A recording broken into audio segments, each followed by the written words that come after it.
भुवः स्वः तत्सवितुर्वरेण्यं भर्गो देवस्य धीमहि धियो यो नः प्रचोदयात्। बंधुओं, मैं कामेश्वर शर्मा, पिछले 40 वर्षों का अनुभव अपने YouTube चैनल स्वावलंबी प्रशिक्षण केंद्र के लिए मैं 2 शब्द कहना चाहता हूँ। आज बढ़ती बेरोजगारी के समाधान हेतु गायत्री परिवार द्वारा स्वावलंबन आंदोलन को गति दिया जा रहा है। उसी क्रम में मैं गायत्री परिवार का स्वयंसेवक फ्री ऑफ कॉस्ट मैं अपना अनुभव जो मैंने पिछले 40 वर्षों में इलेक्ट्रॉनिक्स के फील्ड में बिताया है, उसको मैं अपना अनुभव आपके साथ शेयर करना चाहता। पंडित श्री राम शर्मा आचार्य जी का कथन कि गांव स्वावलंबी बने, सबल बने, राष्ट्र संस्कारवान बने, हमारे नए पीढ़ी के लोग संस्कार युक्त हो और स्वावलंबी बने। स्वावलंबन का उद्देश्य केवल पैसा कमाना नहीं है, अपितु राष्ट्रव्यापी एक ऐसी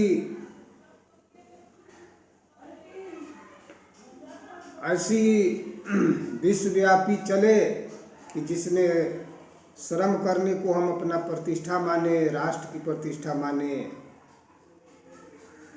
इसी क्रम में मैं आज ई रिक्शा चार्जर जो नया चीज़ है मार्केट के लिए, इस संबंध में बहुत सारा वीडियो उपलब्ध है और जिसमें मैं एक समग्र वीडियो आपको देने का प्रयास कर रहा हूं, जिसमें आपको सर्किट डायग्राम भी बहुत सारे इंस्टीट्यूट खोल करके बैठे हुए हैं लोगों से 20,000, 25,000, 50,000 ले रहे हैं और जानकारी दे भी रहे हैं और उनका उद्देश्य पैसा कमाना है। मैं उनके ऊपर ज़्यादा कमेंट करना नहीं चाहूँगा। मैं विशुद्ध निःशुल्क ऑनलाइन और ऑफलाइन दोनों माध्यमों से मेरे यहाँ 15-20 लड़के अभी प्रशिक्षण प्राप्त कर रहे हैं और हमारे सहयोगी मासूम जी हैं जो इस वीडियो का रिकॉर्डिंग एडिटिंग करते हैं। इनका प्रयास सराहनीय है। मैं आशा करता हूं कि आप लोगों को मेरा वीडियो पसंद होगा और आपका प्यार हमें मिलेगा। इसी भाव को लेकर के परम पूज्य गुरुदेव पंडित श्री राम शर्मा आचार्य जी का वंदना करते हुए मैं अपनी बात को शुरू करता। ओम गुरुर्ब्रह्मा गुरुर्विष्णु गुरुदेव महेश्वरा गुरुदेव परब्रह्म तस्मै श्री गुरुवे नमः। आज का विषय है दोस्तों e rickshaw charger. Axiom company का ई रिक्शा चार्जर है और मेरे यहाँ एक ई रिक्शा चार्जर बनने के लिए आया है। इसके पहले भी बहुत सारा मैं ई रिक्शा चार्जर एक्जियोम का और यूटीएल का बना चुका हूँ। उसका वीडियो मैं नहीं बना पाया, नहीं डाल पाया।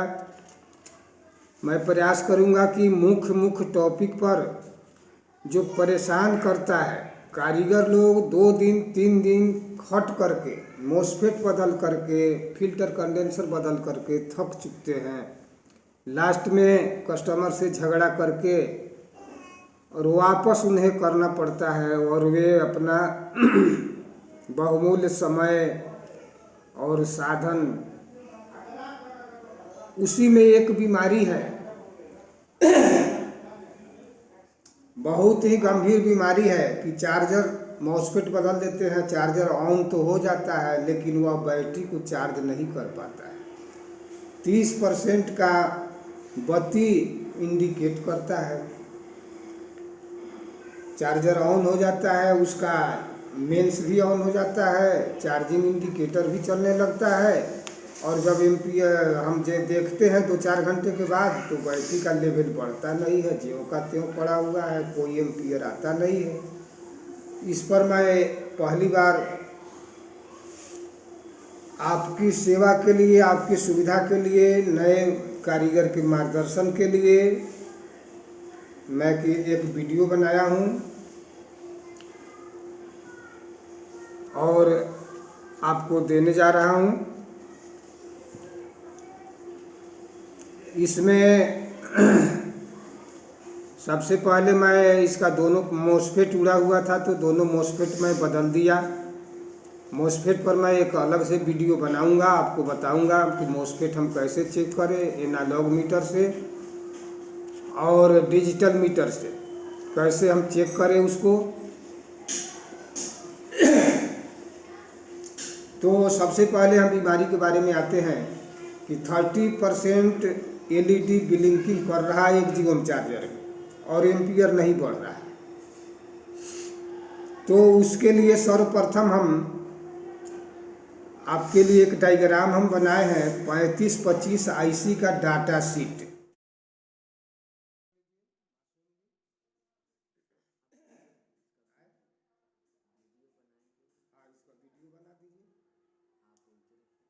पैंतीस 25 IC जैसा कि आप देख रहे हैं, इस IC में 16 पिन होते हैं।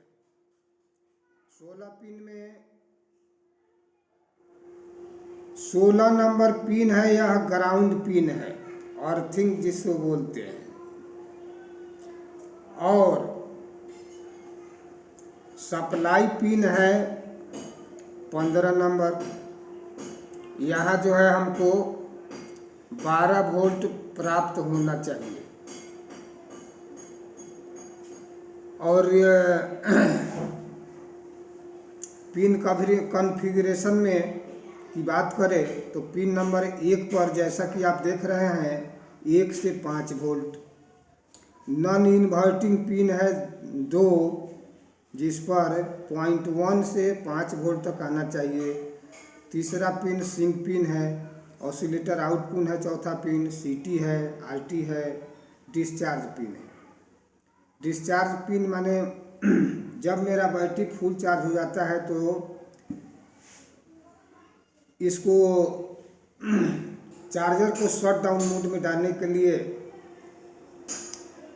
आपको पिन नंबर 7 और पिन नंबर 10 दोनों की भूमिका होती है। और पिन नंबर 8 पर देख रहे हैं यहाँ 3.5 से 5.5 वोल्ट प्राप्त होता है। पिन नंबर 9 कंप्रीहेंशन पॉइंट है, इसमें 0.1 से लेकर 5 वोल्ट तक प्राप्त होता है। और यह आउटपुट A और आउटपुट 2, पिन नंबर 11 और पिन नंबर 14। जैसा कि हम जानते हैं कि 2 मॉसफेट है, दो मॉसफेट को ऑन करने के लिए यहाँ से आउटपुट ड्राइवर IC को ड्राइवर ट्रांजिस्टर के माध्यम से, ड्राइवर ट्रांसफार्मर के माध्यम से निगेटिव वोल्टेज हमारे मॉसफेट को मिलता है। तो पिन नंबर 11 को हम A मान लिए और पिन नंबर 14 को हम B मान लिए। तो ये दोनों पिन हमारा आउटपुट होता है। और VCC और यहाँ भी VC और VCC का अंतर समझिए। पिन नंबर 13 पर जो वोल्टेज बनता है, यहाँ जो है हम सप्लाई 12 वोल्ट मिलता है, इसके बारे में फिर हम डिटेल बताएंगे आपको। और रिफरेंस वोल्टेज यहाँ पिन नंबर 16 पर प्राप्त होता है, तभी हमारा IC वर्क करता है। अब आते हैं 324 IC। 324 IC का मैंने डायग्राम बना दिया है। इसमें पिन नंबर 11 पर जो है 11 ग्राउंड पिन है, इसे हम ग्राउंड बना दिए। और पिन नंबर 4 हमारा वोल्टेज यहाँ जो है प्लस सप्लाई प्राप्त होता है, जो 10 से 12 वोल्ट होता है। और यहाँ देखिए पिन नंबर 1, 2 और 3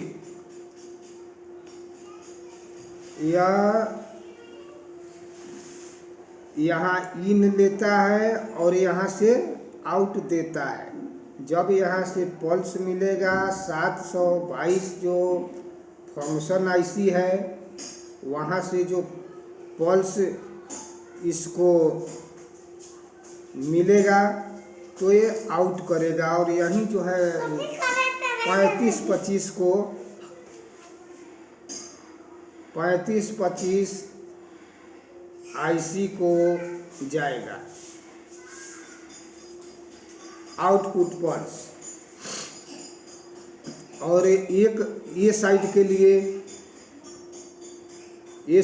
लिए और यहाँ से बी साइड के लिए ये दोनों पल्स यहाँ से आउट होगा। इसको इन मिलेगा, कहाँ से इन मिलेगा? 722 आईसी से इन मिलेगा। और यह जो आउट होगा यह जो है कहाँ जाएगा? तो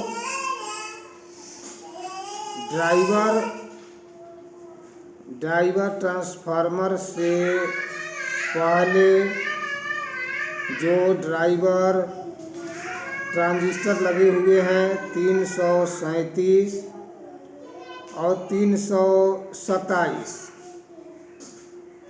यह पीएनपी ट्रांजिस्टर है और यह एनपीएन है। मैं इस पर भी वीडियो बनाऊंगा और आपको अच्छी तरह समझाऊंगा ताकि आपको समझ में आ जाए। बहुत से हमारे कारीगर बंधु एनपीआर और पीएनपी में पहचान नहीं कर पाते हैं, और डिजिटल मल्टीमीटर से जब हम चेक करते हैं एनपीएन और पीएनपी ट्रांजिस्टर को तो यह स्पष्ट हो पाता है। बोर्ड में से एनालॉग मीटर से बोर्ड में से जब निकालते हैं ट्रांजिस्टर को तब चेक कर पाते हैं, और डिजिटल मीटर से जब हम बोर्ड में लगे हुए ही एक्यूरेट जो है ट्रांजिस्टर को, मेरा ट्रांजिस्टर सही है कि ख़राब है, इसको हम पता लगा सकते हैं। तो देखिए मैं यहाँ बात कर रहा था कि एक जिओम चार्जर में 30% केवल ब्लिंकिंग कर रहा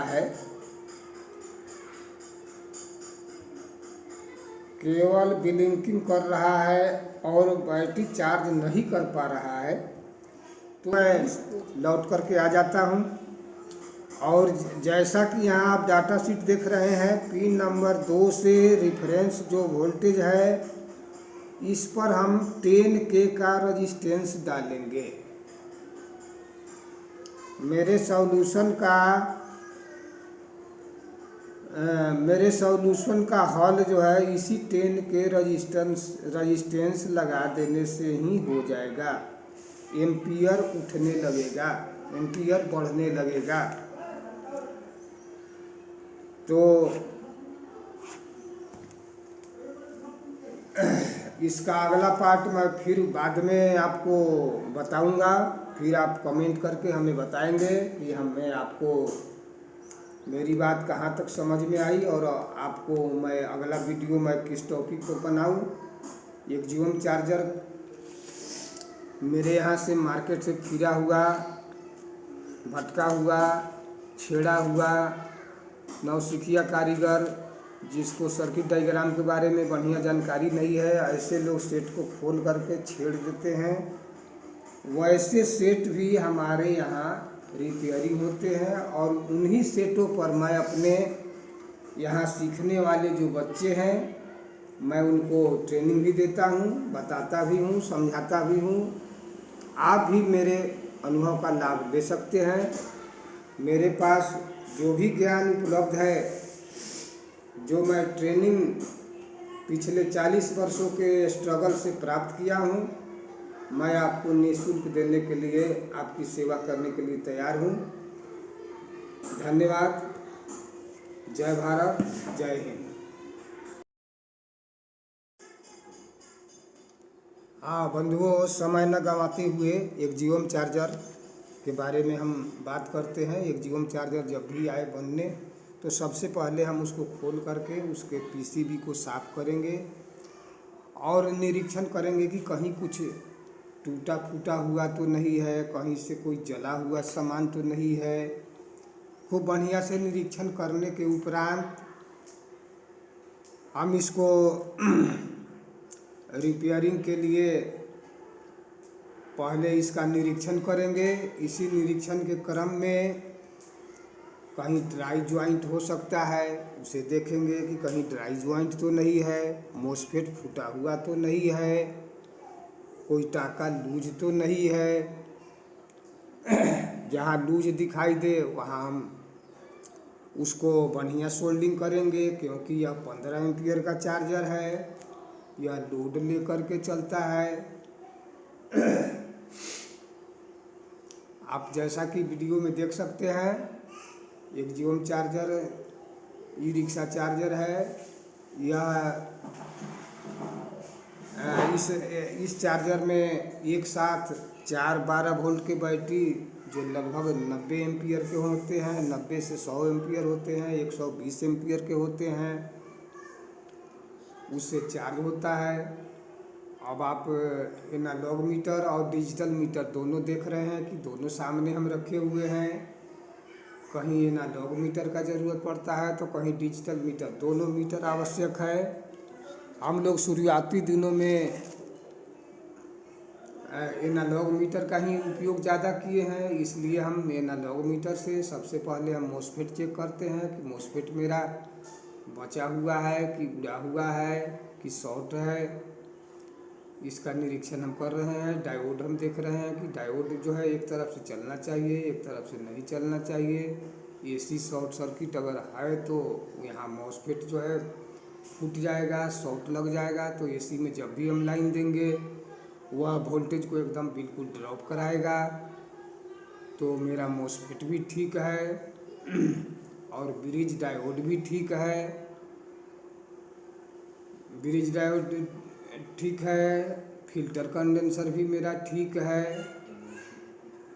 फिर भी चार्जर ऑन क्यों नहीं हो रहा है, इसे हम देख रहे हैं। सबसे पहला काम है बारीकी से निरीक्षण ही करना। ये लाल वाला जो देख रहे हैं ये मोभी है। ये मोभी जब शॉर्ट होता है तो यह हल्का फट जाता है या चटक जाता है, और आपस में जब हम मीटर से चेक करेंगे तो ये आपस में फुल कंटिन्यूटी दिखाने लगता है।